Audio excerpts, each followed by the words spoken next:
Куда? Покажите. Повестку. Нет, я не выключу. Показывайте.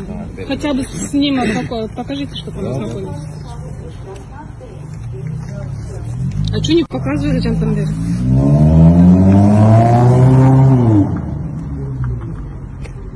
В качестве свидетеля. 17:00 часов. 21 числа. А им письмо пришло 15 декабря. Они вообще обалдели, да, со своими подделками?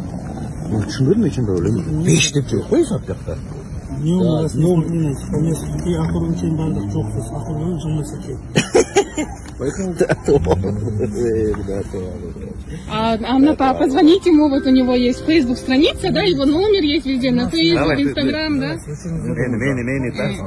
Урматтуу достор, урматтуу кыргызстандык жердештерим. Не трогайте, он не избегает никуда. Мен бүгүн умрага учуп жатканмын, 14 күнгө кичи хажга баратканмын. Силерге каршы аэропортко келгенимде чек ара кызматы сиз уча албайсыз, мамлекеттен чыкканга чектөө коюлду деди. Мен сурасам, улуттук коопсуздук кызматынын башкы тергөө башкармалыгы Калмаматовду кармагыла жана бизге кабар бергиле деген маалымдама калтырган экен. Азыр мага улуттук коопсуздук кызматынын эки кызматкери келди. Учурда мени улуттук коопсуздук кызматына алып кеткен атышат. Эмне иш боюнча бизге маалымдама толук берген жок, эмне иш боюнча. Бирок бизди күбө боюнча күбө катары чакырып жатат экен. Эмне иш боюнча экенин биз билбейбиз. Ошондуктан азыр мына маалымат булактарында да чыгып кетиптир. Калмаматов кармалды аэропорттон депчи. Эч мындай тынчсызданууга себеп жок деп ойлойм менимче. Мен өзүм билем, ага экениме ишенем. Бардык мени колдоп аткан тарапташтарга, мекендештериме дагы бир аздан кийин силерге маалымат беребиз. Ошого чейин прочитайте. Бул эмне болмаш эле бул?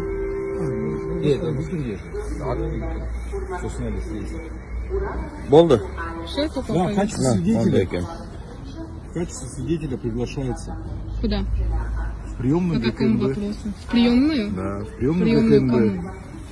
На Джибек Джалу находится приемная ГКНБ, там будет следователь, он полностью ознакомит с делом, и я думаю, вопросы все сразу. Эми мекендештер, мына азыр болуп аткан иш-чаранын бардыгы 100% мыйзамсыз. Адамдын конституциялык укуктарын, эркиндиктерин ченөө бул. Вы сами мен айтып атам да. Мы мирно уезжали. Бардык мыйзамдар бузулуп атат да. Мына азыр декабрдын 1-нен баштап жаңы УПК күчүнө кирди. Бул жактан эми аны эске ала турган болсок, таптакыр баары мыйзамсыз да. Бирок мына биз барып азыр тергөөчүнө барып жолугабыз. Тергөөчүгө жолугабыз, вопросы. Везут на этой машине Honda CR-V, госномер B7886AG. Кстати говоря, эта машина за нами следила последние несколько дней. Говорят, что найти не могли.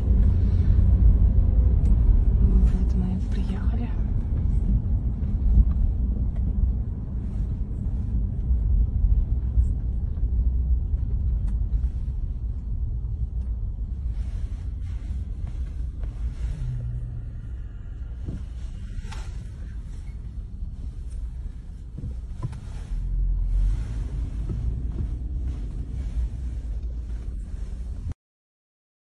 Biz kembagal өлкө эмеспиз да.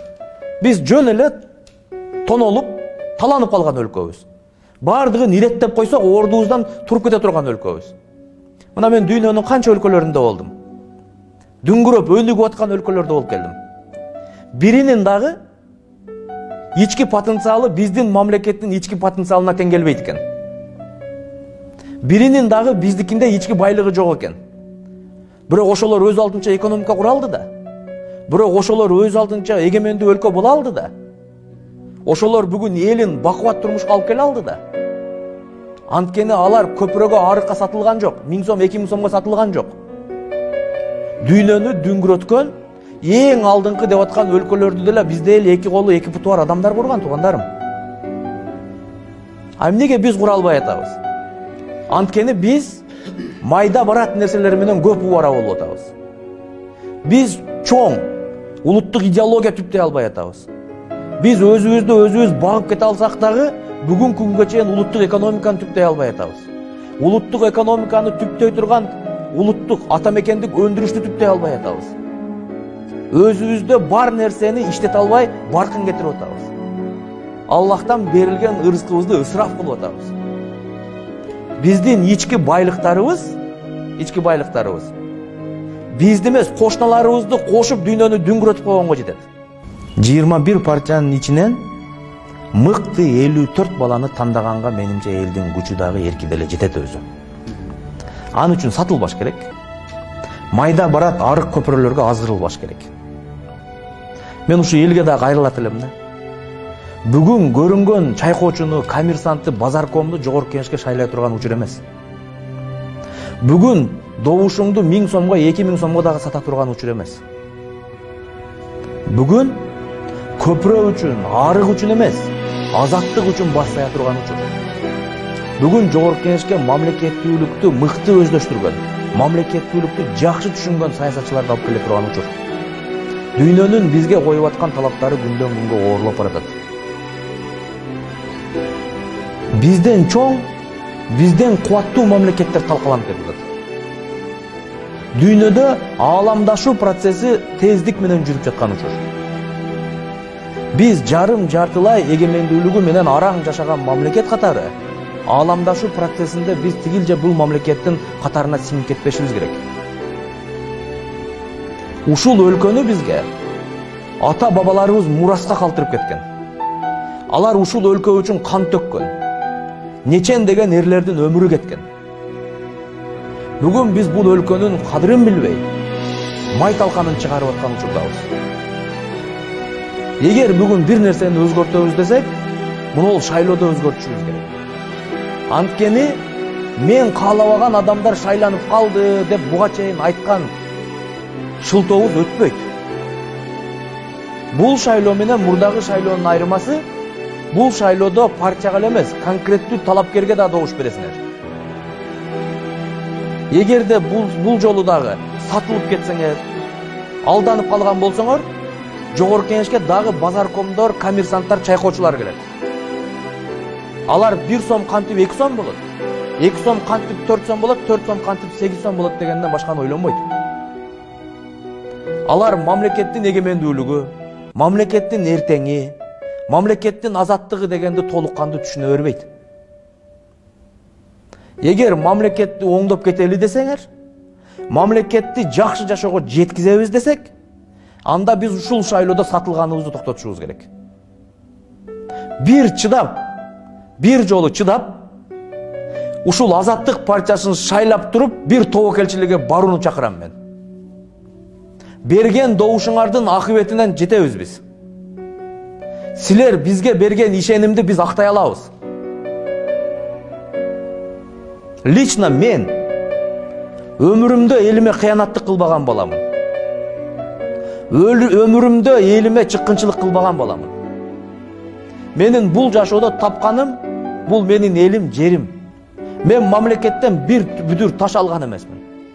Бир карыш жер алган эмесмин. Болсо элиме берейин деп чуркап жүрөм.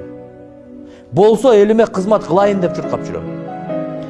Жок, сенин азаттыгыңдын ичинде мындай адамдар бар экен, тигиндей адамдар бар экен дей турган болсоңор, анда номер 7 мени шайлагыла анда. Азаттык партиясынын ичинен анда мени тандагыла.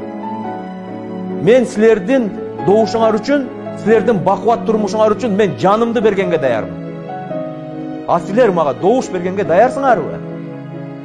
Өлкөнү куруп кетиш үчүн, өлкөнү бакубат турмушка жеткизиш үчүн силер жөн эле бир добушуңарды берип койгонго даярсыңарбы? Мына биз жаныбызды берели, башыбызды саяйлы өлкөнүн эгемендүүлүгү үчүн. Урматтуу кыргыз элим, сатылып жүрүп ушул күнгө келдик. Кайдыгерлик кылып кол шилтеп кетип атып ушул күнгө жеттик. Бул өлкөнүн тагдыры, келечеги сиз менен бизден башка эч кимге кызык эмес. Курсак буну биз курабыз, талкаласак дагы биз талкалайбыз. Мындан ары мындай кайдыгерлик менен жашаганга болбойт. мен сіздерден жалынып жалбарып туранам. Ушул шайлоодо сіздерге берилген мүмкүнчүлүктү колдон чыгарбаңыздар.